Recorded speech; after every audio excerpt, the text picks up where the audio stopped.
Hey guys, AlienTude here with the last of the sword unboxings that I'm going to be doing, at least in the short term. I don't expect any more new swords coming my way for at least a month, probably longer than that, but this is the last one. This one was sent to me as a review sample from United Cutlery. So if you are interested in seeing how United Cutlery packs their swords up, this will at least give you some idea.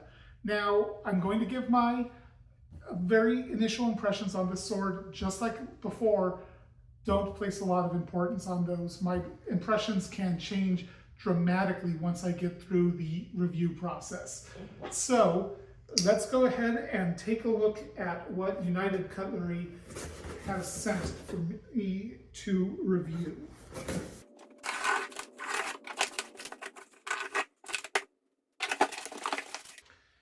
And from the packing, I can say United Cutlery is available from a number of different retailers. From the packing slip that I just took out, this one was shipped via True Swords. So that's one of the many shops you can get United Cutlery from, but that'll give you an idea of the packing again, is what you get theoretically what you get if you order from True Swords.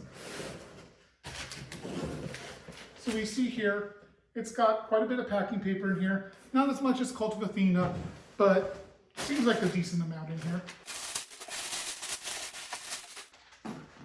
And there we have another box.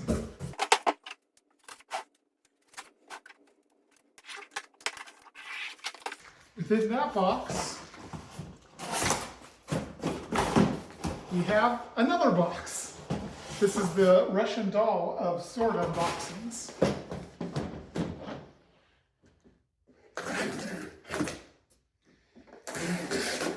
I have to say, with all that cardboard in between the outer box and the actual sword, it should be quite well protected.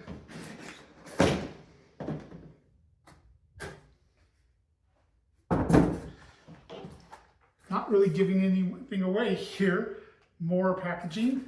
So I would have to say, this is good packaging. This sword is not going anywhere, and it should be very safe, which is good to see, because unsafe shipping of swords can be tricky, and unsafe shipping of it is not a fun thing to see.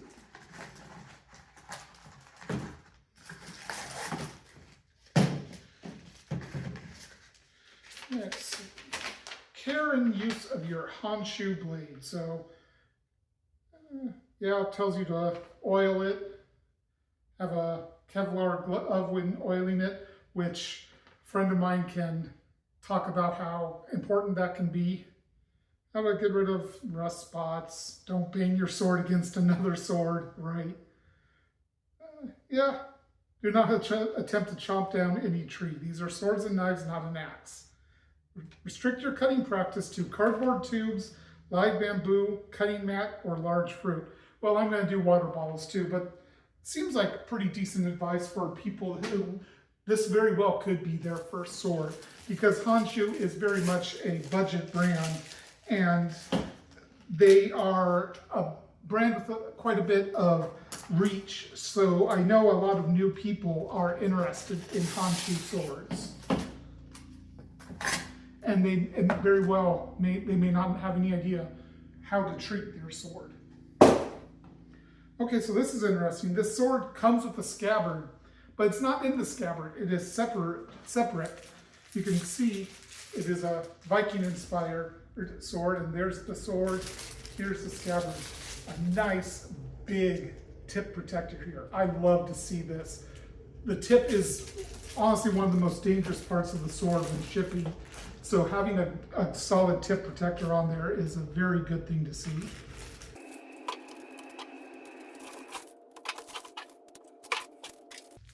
All right, let's take a look at the scabbard first. So this is a Viking era inspired sword. Definitely not a Viking era inspired scabbard. This is actually not a scabbard. This is a leather sheath with I'm guessing this is brass chape and collar. Yeah, that is definitely leather. Looks like it's been shimmed with some additional leather to make it, to help the fit. I can tell you there's a lot of grease on this sword. I can see it through the plastic. And you want to see that too. Yeah, here's that tip protector. Look at that, nice, big. No, tip is not getting through that.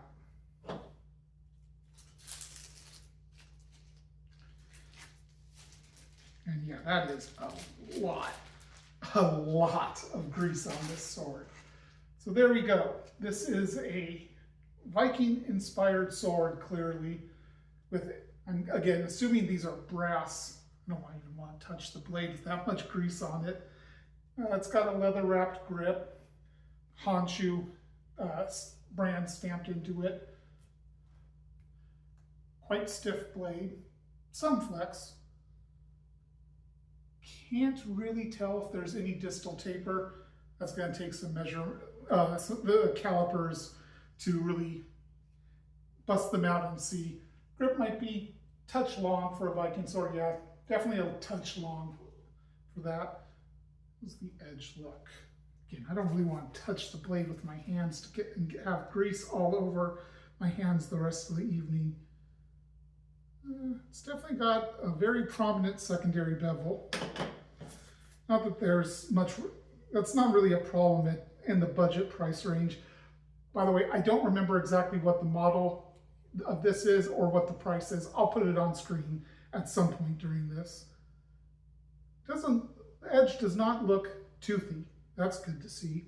Even though toothy edges are not really necessarily a problem, it just means it's a less refined edge usually. Let's go ahead and test it.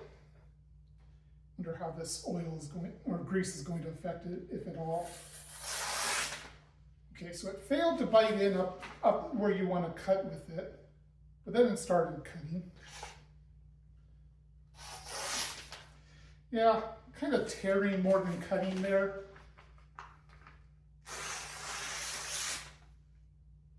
That wasn't too bad. It's definitely not particularly sharp, but it's not dull either, that's for sure.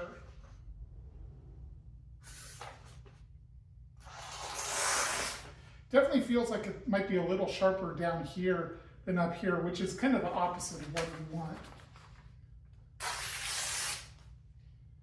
Yeah, I mean, it's not, once it gets the cut started, it's a pretty decent cut. It's definitely tearing some, but it's not terrible. So this doesn't feel that bad. It's got some heft to it. It's a Viking era sword. Viking era swords typically have a good amount of weight to them. So it's got power, there's no doubt about that. The slightly longer grip means that the handshake grip to let the pommel rest in the hand and kind of slide against the palm, not as important. Like this, maybe not historically accurate, but this is a very budget-oriented sword, so historical accuracy definitely usually takes a bit of a backseat for very low-cost swords. And this, like I said, doesn't feel that bad. It's got a lot of heft to it. I would show the point of balance, but again, I don't really want to get here. Here we go.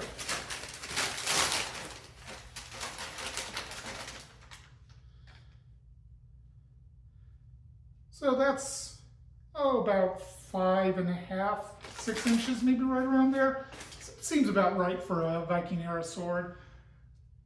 It's got some point weight to it, but not bad. This is going to be an interesting sword to review. I haven't done a whole lot of reviews of Viking era swords because generally speaking, they're not really what speaks to me. I really like late medieval, early Renaissance aesthetic. And that's not to say I dislike the way Viking era swords look, but I also really like the handling of the later medieval, early Renaissance swords. So these swords, these earlier medieval, pre-medieval, they tend to not quite speak to me, but I can usually put that aside and decide and judge a sword on its merits without my personal feelings about what I like to handle getting in the way too much. And I will, of course, do the same with this one. So that is the sword. I have this on the review schedule. It's actually relatively soon. I think it's the end of June is when I'm going to be reviewing this, but don't quote me on that. I'll put it up on screen again because I don't remember off the top of my head. This one is going to be reviewed a little bit earlier because I had already scheduled this review with United Cutlery. So that's pretty much all I've got for you. I'm not going to actually fit it into the leather sheath here because there's just so much grease on this blade and I don't want it to get inside the sheath and then never be able to get it out. So that's pretty much it. Keep an eye out for the reviews of all these swords I've unboxed pretty recently, and just if you like the channel, if you want to see the reviews, if you want to see the channel continue to grow, make sure you hit the like button, subscribe if you haven't, leave a comment, do all those things because YouTube really does rely on them to know when you're enjoying the content and know to show the channel to more people and help it continue to grow. Until next time, Alien Toot out.